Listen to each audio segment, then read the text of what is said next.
Hello, and thank you for joining us on Crucial Conversations about Cognitive Diversity, brought to you by Bridges 2E Media and the 2E Centre for Research and Professional Development. My name is Maria Kennedy, and I have the pleasure of being your host.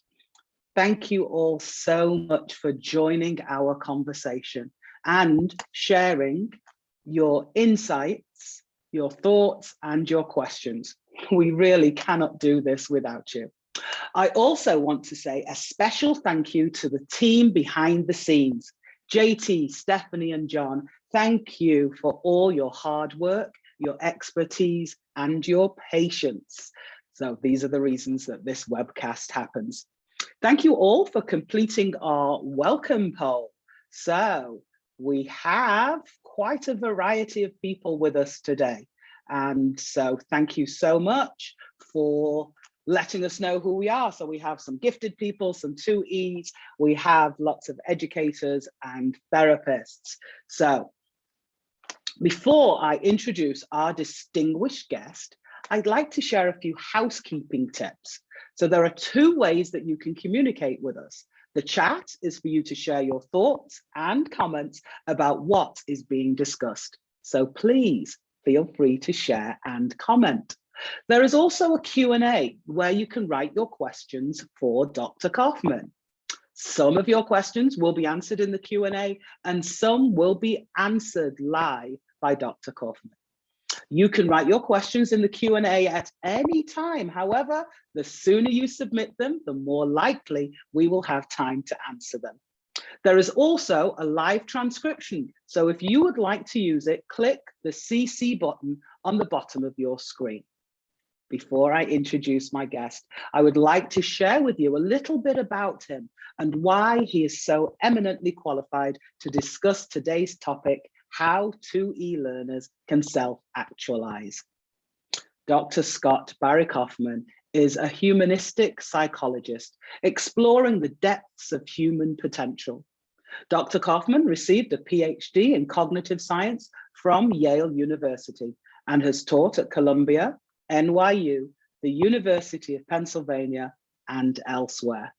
He hosts the Psychology Podcast, the #1 psychology podcast in the world, and is author and/or editor of 9 books, including Transcend, the new science of self-actualization.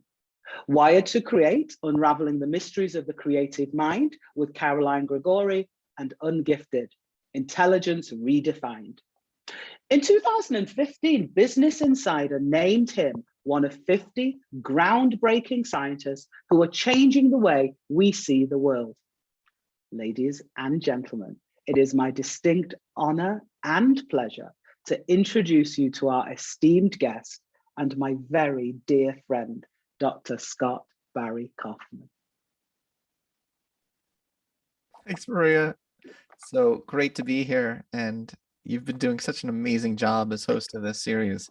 I've been watching them and been so proud of you. I learned everything I know from you. It can't be true, but bless you. Bless you. So we are so blessed to have you with us today. I feel really super honored that you are so busy, but you're making time to chat with us. I remember when hearing you do a keynote at Bridges and literally being brought to tears. I'm just so impressed by your ability to stay in the struggle, to overcome all of those things that you've had to overcome, and still to remain so upbeat and energetic and positive. Now, I don't know if everybody knows your story, but would you just share a little bit about that early struggle for you, how you went and defied what educators thought you were capable of? Yeah, I could do that briefly. I also want to encourage people to write things in the chat box so we know that you're out there and that you're part of this, and we're kind of all in this together. So I'd love to see some comments. I know this is Yeah, I remember in season 1, I remember it was a quiet group of participants, but I want to encourage you to please join in.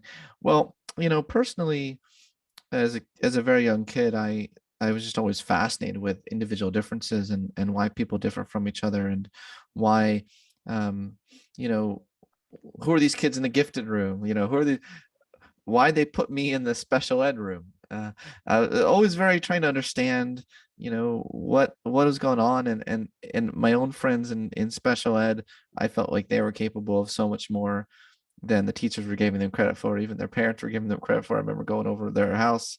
I was friends with them and telling their mom, like, Mark can do, like, do you know what he can do on the computer? Like, does anyone see that? So just very young, I felt like an advocate for um, quirky, neurodiverse kids, although I didn't have a language for it. I was personally put in special ed because of a central auditory processing disorder. Just had a lot of fluid. I was essentially deaf the first 3 years of my life.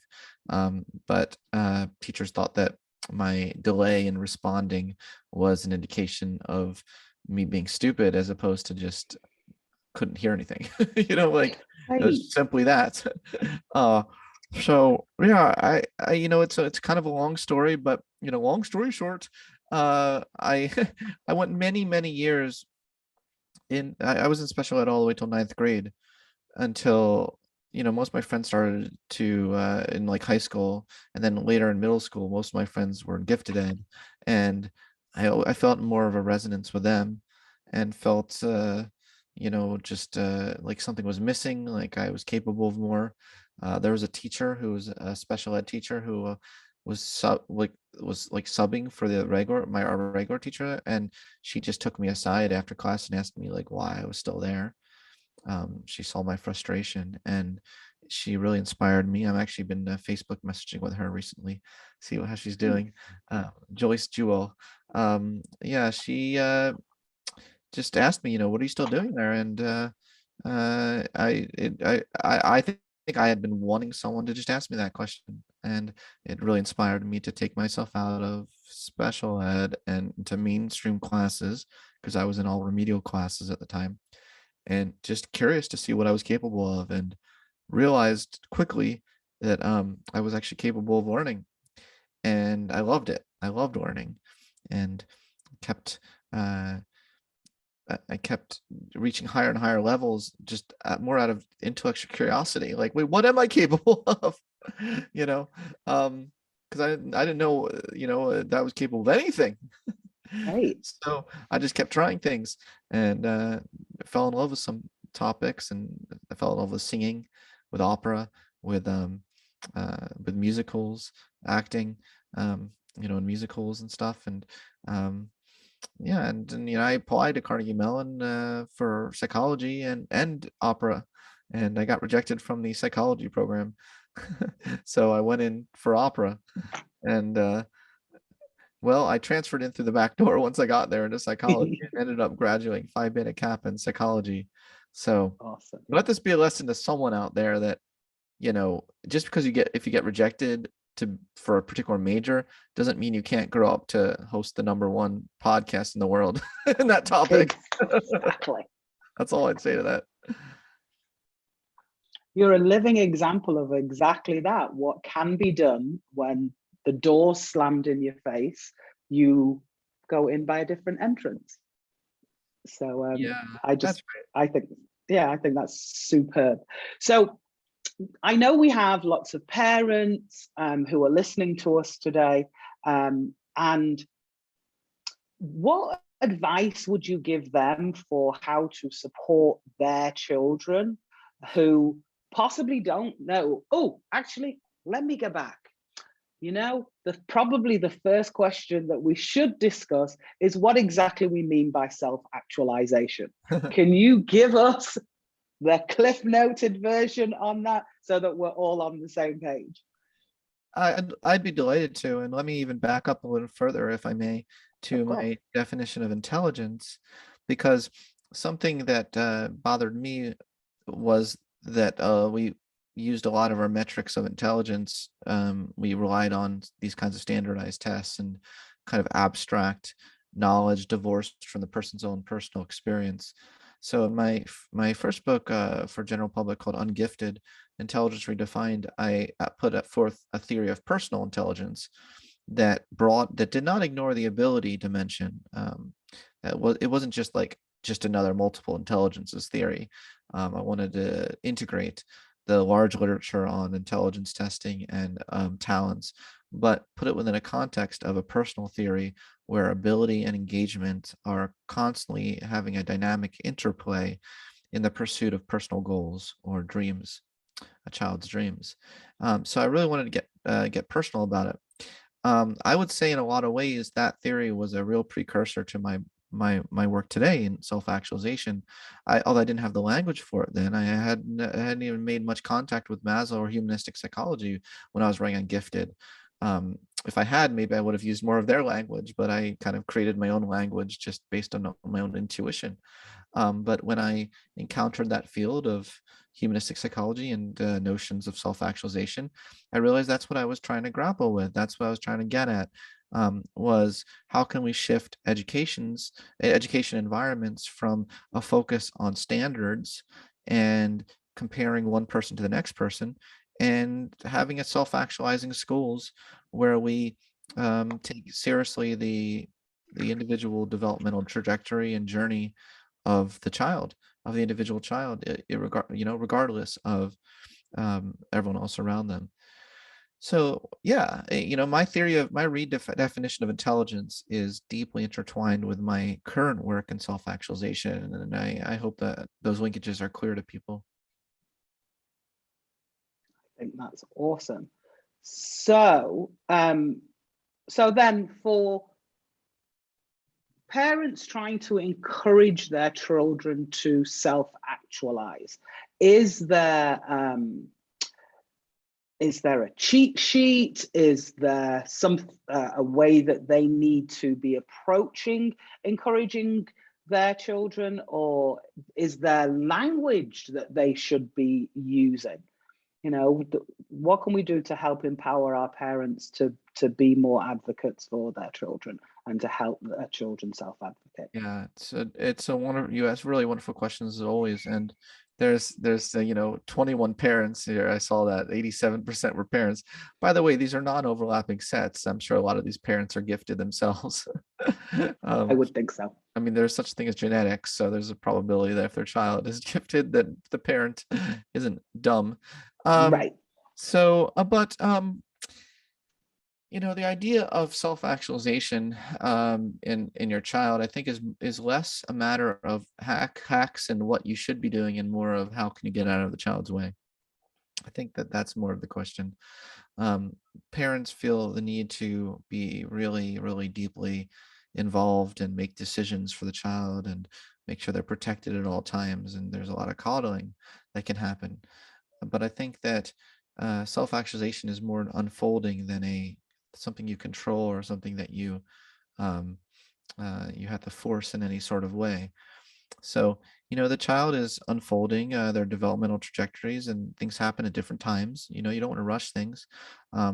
There's genes that might not get in sync. I've written about this, that maybe the child earlier on doesn't appear very gifted, but later on things become in sync, and they start to require more advanced resources, or they find a fascination in something because they make an encounter with this particular stimulus.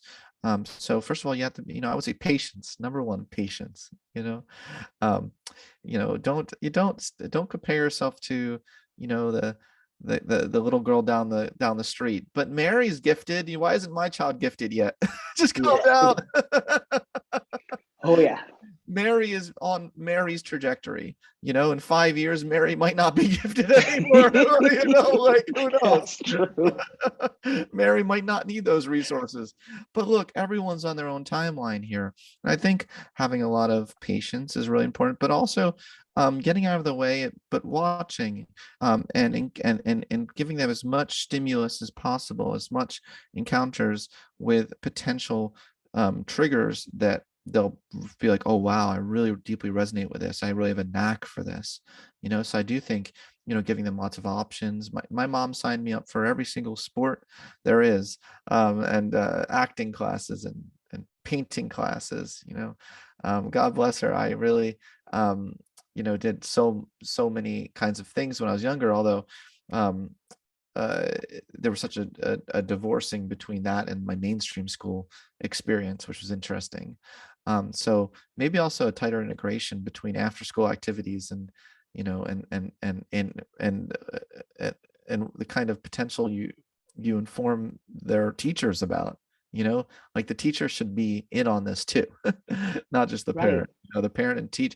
I think parent teacher co-facilitation is so incredibly important. There's a really wonderful chapter about that in my edited volume. I edited a volume called Twice Exceptional that had some Bridges Academy folks. Actually, we feature Bridges Academy as a great model for TUI in that book. But there's a great chapter in that book on, it takes a team, and what does that look like to coordinate with various different aspects where everyone cares about the self-actualization of the child. I'm trying to work on this. I'm trying to develop a program right now, a self-actualization coaching program for educators, so Cool. that entire school systems, from the administrators to the principal to the art teacher to the math teacher to the parents, all are well educated in the main principles of self-actualization, so that they're all talking the same language. To me, that's a dream of mine. Oh yeah, sign me up. That sounds awesome. Got a scholarship, Maria. Ah, yes, please. Yes, please. I love to learn, so that truly would be amazing. So, how long before that dream do you think will manifest so that we can all sign up and get ourselves educated? I would hope sometime in the next couple years. Okay. We're first creating the a self-actualization coaching program for adults, for not just educators, but for anyone who wants to learn the main self-actualization coaching principles. But the natural next step after that is for teachers. So Nice. yeah. Wonderful. Yeah, So you mentioned like the self-actualization principles. Can you briefly summarize a couple of those for us so that we know what we should be looking out for? wow, I wish I came prepared with a little deck on that. I let me look this up. I have a whole list of the main sort of principles of wholeness or self-actualization. Mm.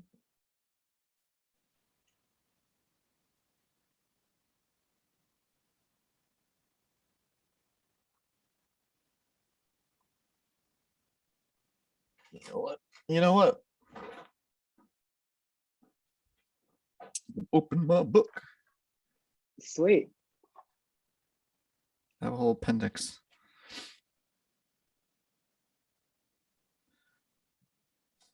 Oh. So what happened? So Lisa says, Oh. oh, sorry, I shouldn't have said her name, but somebody says, as you proceed today, I'm listening for college student chapter of life. Thank you. It's all so rich. See, Oh, so, love that. and Love yeah, and somebody else is like me, is also excited. I love hearing that there is a coaching program coming. See, so we're all ready, Scott. We're all ready to sign up and that's take the so mission forward. that's so exciting.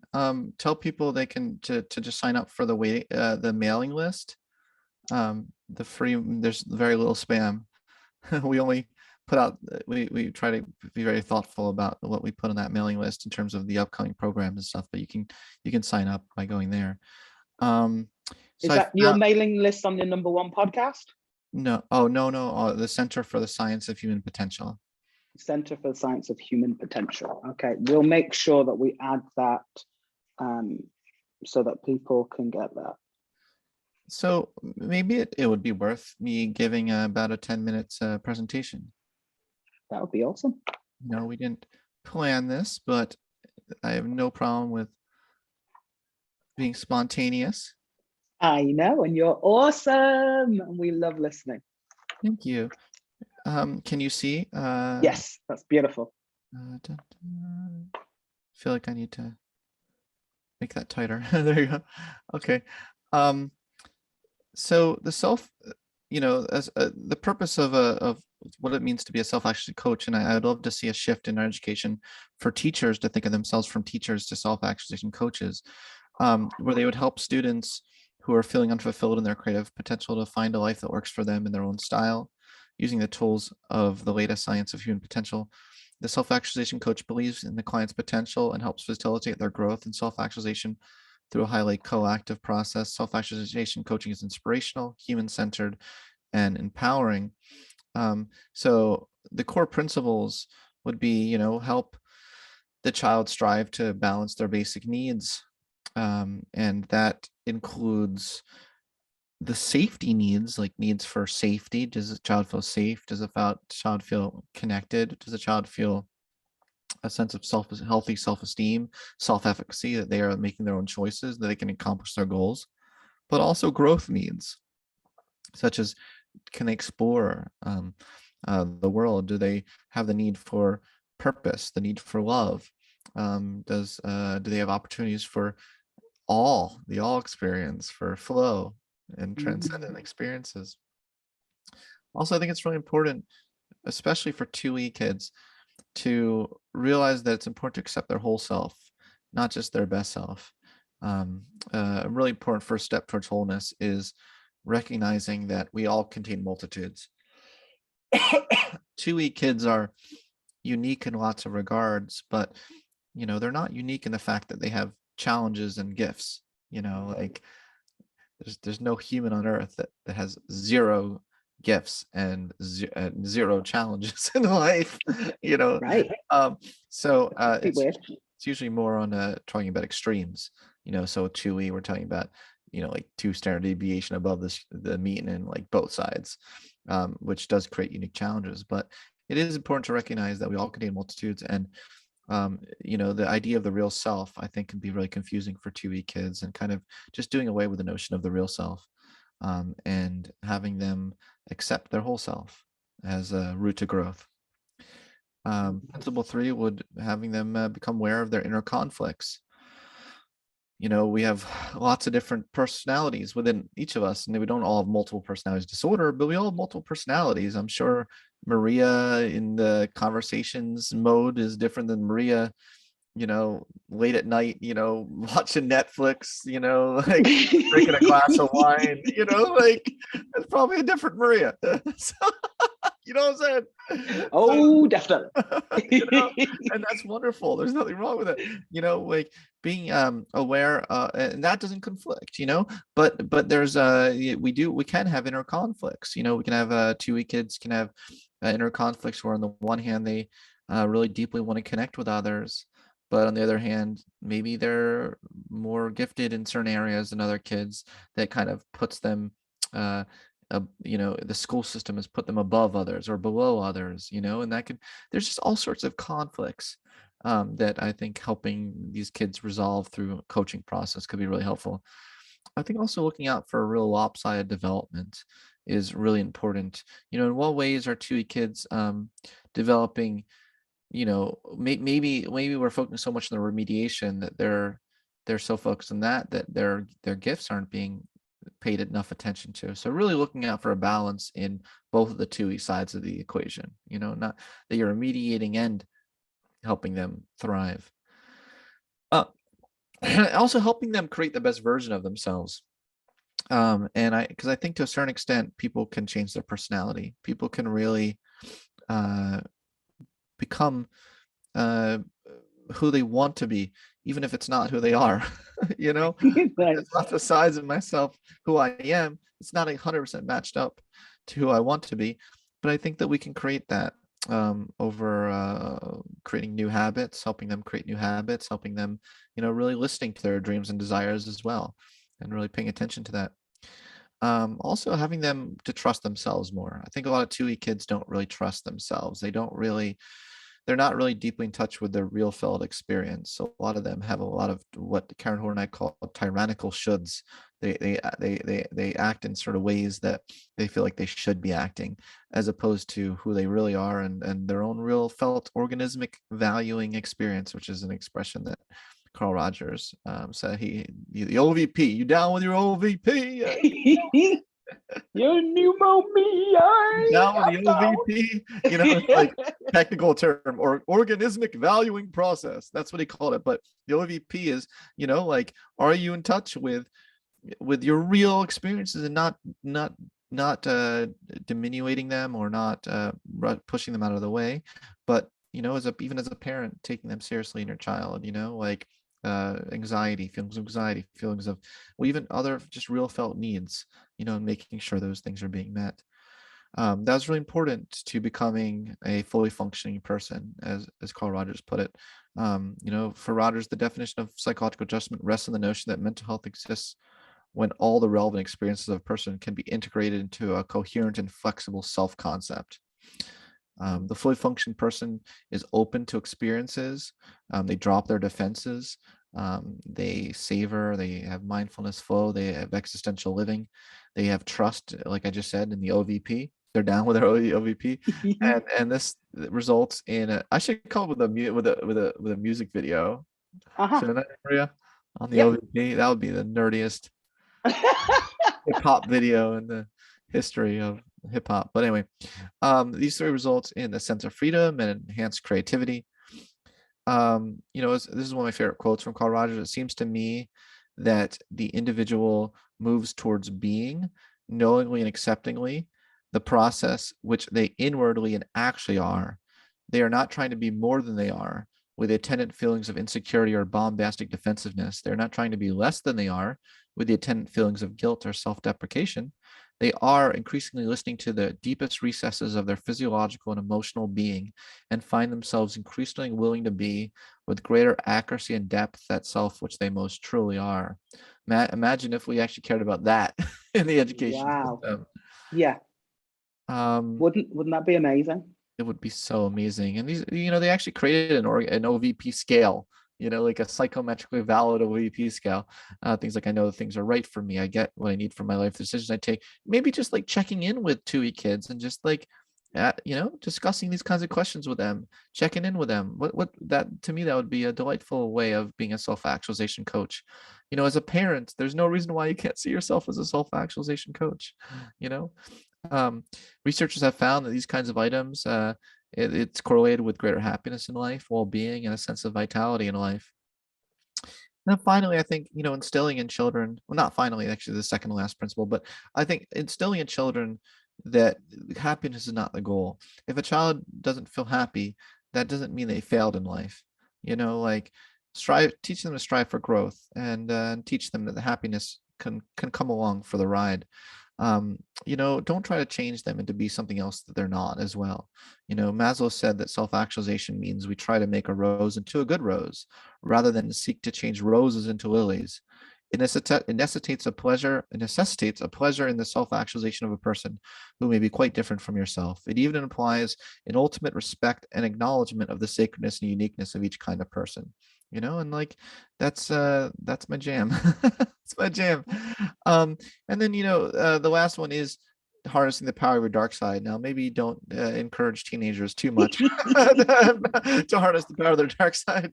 I remember my dark side when I was like 15, but it is important. There's an important concept called the daimonic, that Roland May, the humanistic psychologist, talked about, which is, what is that thing within you that has the power to overtake the whole person? He really didn't believe that humans are fundamentally good or fundamentally evil, but are bundles of both evil and good potentialities. He defined the daimonic as whatever potentiality within you has the power to overtake the person. And integrating the daimonic into the personality can result in really great creativity. What in this 2E kid is overpowering the rest of them, in an unhealthy way, and how can you integrate it more within them? If the daimonic is not integrated, it can take over the total personality, and destructive activity can be the result. Look, that's what happened to me when I was in middle school. In special ed, I felt powerless. That feeling of powerlessness was my daimonic. and it resulted in destruction activity. I became a world famous computer hacker. And I, did illegal things through computer hacking and pirating computer games. So that wasn't good. It was fun. I'm not gonna lie, it was a lot of fun. But looking back on it, I was like, what the hell was I thinking? But that's what it was. It was the dynamic, it was not integrated. Now I don't have that drive. I don't have the drive to be a criminal anymore. I integrated that drive within me, but it also gives me great compassion for people who maybe even so-called quote problem children. You know what I mean? It gives me great compassion for kids that are acting out. They're acting out for a reason. Okay, let's help them. Let's help them act out and for a good reason, as opposed for a bad reason. May believed that the healthy integration of hostility, aggression, and anger was essential for growth, not by avoiding the potential for evil, but by directly confronting it.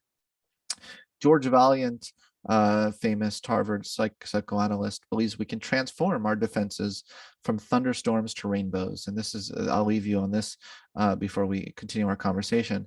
How can we help 2E kids transform their defenses from thunderstorms to rainbows? As George says, the maladaptive defenses of adolescence can evolve into the virtues of maturity. If we use defenses well, we are deemed mentally healthy, conscientious, funny, creative, and altruistic. If we use them badly, the psychiatrist diagnoses us ill, our neighbors label us unpleasant, and society brands us immoral. So let's help kind of tip things in the most healthy direction for these kids who are very complex, whole people.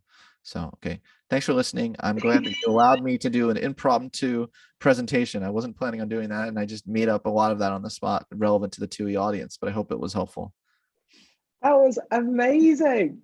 You can think on your feet, and that's just phenomenal. That really is. So you definitely are the man, SBK. Most definitely. So, yeah, I think that was really definitely very poignant for us. As a mom, I'm going, oh, yeah, coddling, smuggling, but it's really hard. You want the very, very best for your children. And often we try to prevent them having any failure. But as I've been learning, without the failure or without the struggle, then there isn't growth. And so, if you don't let your child fall off their bike and then get back up and know that they're alive, then, they never take any chances and then possibly miss out on those other opportunities, maybe to fly. If we won't ride a bike, then we won't move to the next level, which might get us on a plane. That's right. So that's right. So but your mother was amazing. She put you in all kinds of activities. And I love that you said that although yours weren't quite linked to academics, you're definitely encouraging parents to link in with what's going on at school. I know at Bridges, one of the things that we say to our parents is that we want them to be very much part of the educational process for their kids. And so they should take them out on excursions and do things with them that they can come back and share with their friends. So, so I definitely feel that probably then there's need to be more conversation between parents and teachers about what's going on and encouraging. Maybe teachers can give parents some ideas of some activities that would be useful. Sometimes though, there is that conversation about over scheduling our kids. So I know you did lots of things. Did you ever have an issue with that? How often were you doing extra activities? Is there a good formula that you can recommend? Should there be 2 days that they don't do, or is, every day of the week something going on too much? Overkill? Well, I think ultimately, once they start to hone in a little bit more on what they really truly love and what they would like to put more of their energy and focus in, I think depth over breadth is a lot more important. Earlier on, I think when there's kind of like a blank slate in a way, kind of exposing them to as many different kinds of activities as possible is okay. um, to the extent to which you keep a very clear mind on how much they are um, becoming overwhelmed. You don't want, if they start having breakdowns, you don't want to push them and too much. But I think that as you start to move into middle school, high school, and they start to hone, I think that being able to prune outside things is really helpful, so they can really have more time to do the things they truly love to do. I mean, they're going to be so exhausted from being in school all day, and um, you want to make sure that that they can still have a good balance between all the schoolwork and stuff they don't really want to do, and maybe one thing that they love to do, and then give them as much balance as possible, letting them focus on that, I think is really important, and not overscheduling them at a certain point. It's beautiful. We have a question that follows on from what I said, which is really great. So it says, I don't believe that coddling and allowing kids to make mistakes so that they can grow need to be mutually exclusive. I don't think that we can spoil our kids with love. Do you have any thoughts about that? Can I read the question? Is that in Sure, it's in the chat. It's in the Cool. bottom of the chat. I don't believe that coddling and allowing kids to make mistakes so they can grow need to be. I don't think we can spoil our kids with love. Well, wow.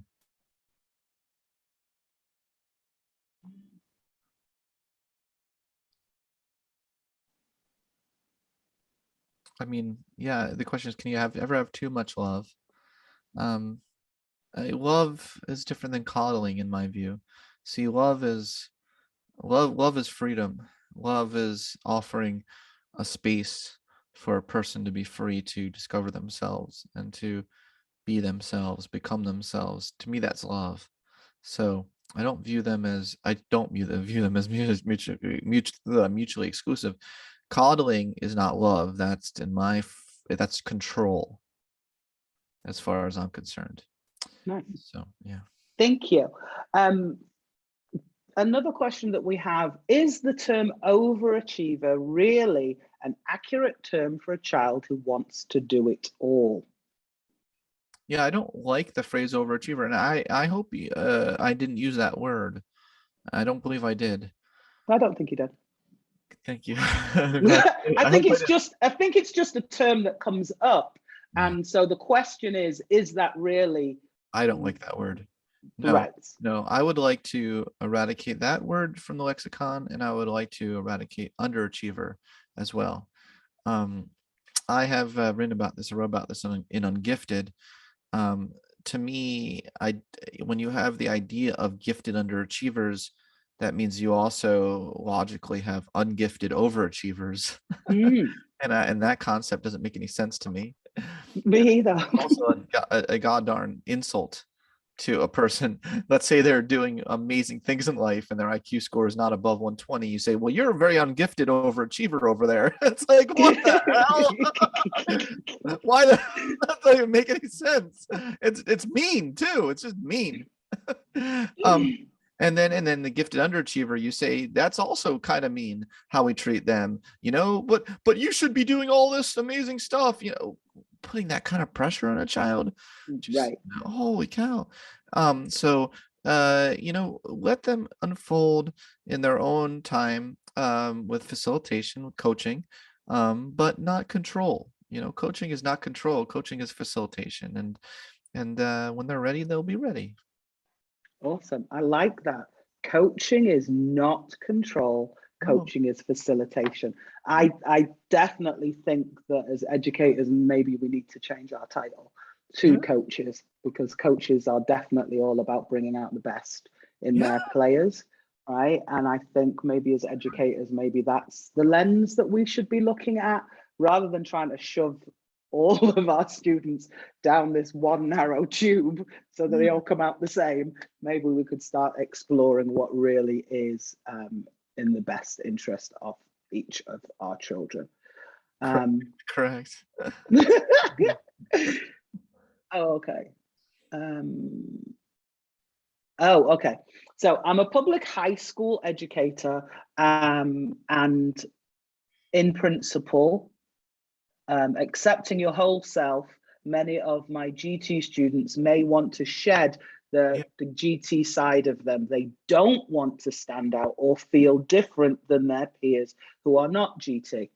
Any wisdom or advice to speak to these students to accept who they are? Gifted.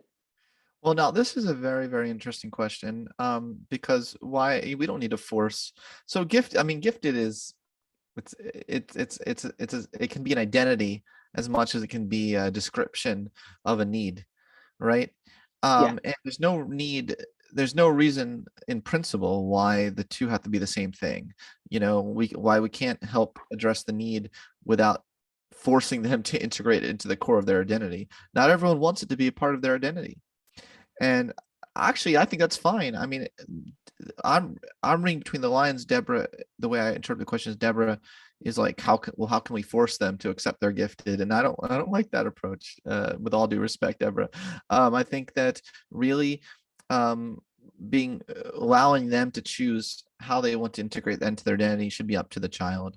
And the idea of like, well, you need to accept who you truly, it sounds very Spider-Man, like Spider-Man, accept your destiny, look, to be gifted doesn't mean, it means a certain thing. It means a certain thing in a school system. And it creates a need, probably for more advanced curriculum or a particular talent. We can address that without the gifted label, in my view. Or even the gifted identity. Now, there are some children where it's very important to them to make it part of their identity, and I think that's fine too. I think that it's just should be up to the child how they want to do that. Nice. Ooh. So we're empowering our children to make that decision for themselves, whether Absolutely. they want to almost. I'm now envisaging it almost as coming out. So are we coming out as gifted? Yeah. Or we're remaining secretive about our gifts? Either one is perfectly fine, and we should embrace both, right? It's a really good analogy. Yeah. No, I've never heard of that analogy before, but that makes a lot of sense. Yeah. It just might not be what some kids want to focus on about themselves. Maybe they want to focus on a different part of themselves, Yeah. I like that. Yeah. So again, we're going to empower our children to make those decisions for themselves. Autonomy. Yeah. Yes. Oh, autonomy. Oh, I love that. The need for That. autonomy. The need for autonomy. So, oh my goodness, time is disappearing. I'm going to lose my time with you. Please don't leave me, Scott. Don't go. I won't. I'll stay here all day with you, Maria. Will you? Okay. Dinner's on you then, right? I didn't say that. I'm joking. But we definitely should be hanging out in person and maybe get some of these wonderful people who are joining us today to come hang out with us too. Yeah. So maybe we can figure out a way to do that. So we've looked at some needs for parents. We've looked at some needs for 2E people in general to be encouraged to self-actualize or to be allowed to determine where they are on their journey. One of my mentors talks about our life being a journey, and you mentioned that the different spots that our children are at. So that Fred may not be at age 7 at the same place in his journey as Mary, who is flying high and is the poster child for being amazing. But in a couple of years, Fred may have overtaken Mary because Fred's journey is completely different.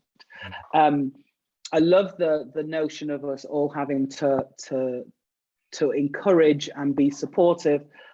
Is there anything we can do to help our educators? So we want them to be coaches.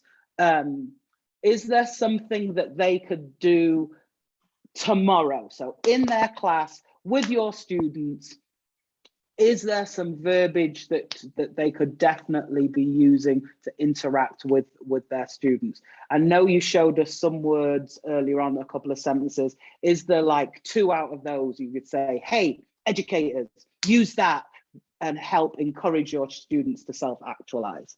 Great question. What words are you referring to though? So on the slides, there were, I'm sorry, I don't remember which one. Or, There was like 2 or 3 sentences talking about what people could be thinking of when talking. Gotcha. Yeah. Well, look, I mean, I think one thing to do tomorrow is just focus on strengths in your classroom. So have students take the VIA character strength survey and find out every single child in the class what their top 3 character strengths are, and post it on the wall. Post it in the classroom, every single child in the class and their top 3 character strengths. So it's salient to everyone else in the class. Why don't we do that? Why don't we do that in school, where we like focus on strengths and we showcase each other's strengths, so that people are aware of, the uniqueness of each child and what they can offer in the classroom. That's what that's something it'll take the child 10 minutes to complete the VIA character strength survey. So that'd be one thing I would immediately do. Or they could take my self-actualization test. I was just being modest and giving you someone else's test, but you could take my test too and come up with the top 3 sources of self-actualization that I created. I'll put a link to that test. I was going to say, how can they all get hold of that? Because I think we should all do it. Thank you. Yeah, everyone in this room should take that test. So I think so. I think even as adults, we tend to not realize what we're really good at. Yeah. And sometimes, I guess, sometimes when the weather's gray and we're all tired, we forget that we have talents, and so I think maybe if we all took the test and we all had that on our bedroom wall or on the bathroom or on the refrigerator, so that as you stepped out each day, you could be reminded that you are a uniquely created human. Yes. No, this is very true. This is very true. This is that was very well put, Maria. Oh, yeah, you like that? I did very much. Thank you. So, oh, wonderful. So somebody says that they love the VIA test and they are excited to hear about the self-actualization test. So, hi, here's a great test for everybody. How about you all take the self-actualization test and then email me your results? crucialconversations@2e. I don't remember, but I know an amazing person called Stephanie who can type my email into the chat for me. I did put the link to the test in the chat window, though. I don't know if this person. Yes. Right above. Yeah, it's right above there. So so that's beautiful. Thank you, Stephanie. So crucialconversations@2ecenter.org. I would love to hear about everybody's strengths, so feel free to email them to me. So this is a question of not only accepting oneself, but also a question of the social milieu. If the social school milieu rejects giftedness, it's fine for the student to keep it out of the school and let it come out in other safer circles of their lives. Unfortunately, the student has to deal with the school as it is, and not all schools have healthy social milieus. So, yeah. So that's cool. Absolutely awesome. Gifted education is under attack these days, in a lot of ways. There are a lot of inequities in gifted education as well. I hold multiple things in my mind at the same time as true. I'm an advocate for gifted education, but I also think gifted education has a lot of inequities that need to be addressed. And we need to have a lot of humility in the field of gifted education, that we're leaving a lot of kids out of the table. But I don't think that means we need to throw the baby out with the bathwater either. So I don't believe in just cutting all gifted programs just because there are inequities, as a lot of schools are doing, is in New York right now, for instance. I'd like to point people to a podcast chat I have coming out next Thursday. So not this Thursday, but Thursday the 23rd, with Joy Lawson Davis and Deb Douglas on underrepresentation in gifted education. That was a very powerful episode. Addresses some of the things we talked about today, and you also get to hear me cry as I did on the show. Oh, It was a very emotional episode for me personally. It was also a very special episode. Joy Lawson Davis is amazing, and cheers. you know her, yeah? Yeah, Okay, cool. Yeah, we love her, yeah. just like we love you. So Oh. we love you both. You're both amazing. Scott, do you have the link to that podcast? Can you pop it in the chat for us? Well, Or can you send it me later? I can send it out. yeah, it'll be out next Thursday, not this Thursday, but next Thursday. It's not even out yet. So, Okay. but you mean the link to just the podcast in general? Right. Yeah, thepsychologypodcast.com. I'll write that down. Yeah. So someone wrote, Dr. Davis is a powerhouse. Yes, I agree. I agree. Most definitely. I'll tell her that's how she was described. Yeah. So, Scott, we have 2 minutes left with you. Any parting words from you? But just before I let you give us your parting words, so the psychologypodcast.com, please make sure that you check that out next week Thursday, so not tomorrow, the 16th, but the following Thursday. And Scott, I will definitely be listening with my tissues, because I know if you're crying, then I'm going to cry too. Yeah, it's a really emotional episode. But people are welcome to listen to this week's episode as well if they want. It's just with someone else. It's George Carlin's daughter, Kelly Carlin, and that's also a powerful episode. She's doing a lot to empower women. So yeah. Oh, that we should definitely all be listening to that. I will be tuning in tomorrow. Well, I really hope this was helpful to people. I want to just thank everyone for attending. Most definitely. It has been a delight to chat with you today, Dr. Kaufman. We've all learned so much from you. My deepest thanks to you again for taking the time to share with us. I think we all have some work to do, because we're going to go and take your test. Yeah. And we're then going to take action, so we need to use it. Thank you all so much for being part of today's crucial conversation about cognitive diversity, how 2 e-learners can self-actualize. It has been a pleasure helping you all find answers to your questions. I hope that you are now inspired to use the recommendations from our esteemed guest, Dr. Kaufman. If they make a difference for you and your family, please email me and share. Our email is crucialconversations@2ecenter.org. You will see a short survey pop up on your screens. If you could complete it, I would be very, very grateful, and so would the team. Your input about the conversations you would like to have in the future is vital to keeping this webcast valuable for you. I cannot believe that 2021 is almost over. When it started, we were all full of hope and expectations. Have an enjoyable holiday season. Eat more than you should. Laugh more than you have done before, and rest when you can. I hope that 2022 will bring you all good health, wealth, and happiness. We will resume our crucial conversations about cognitive diversity on January 19th. My guest will be Jackson Kramer, a former Bridges Academy student who is now a cognitive behavioral psychotherapist and trainee clinical psychologist in the UK. So make sure that you join me. Thanks everyone, but thank you, Maria.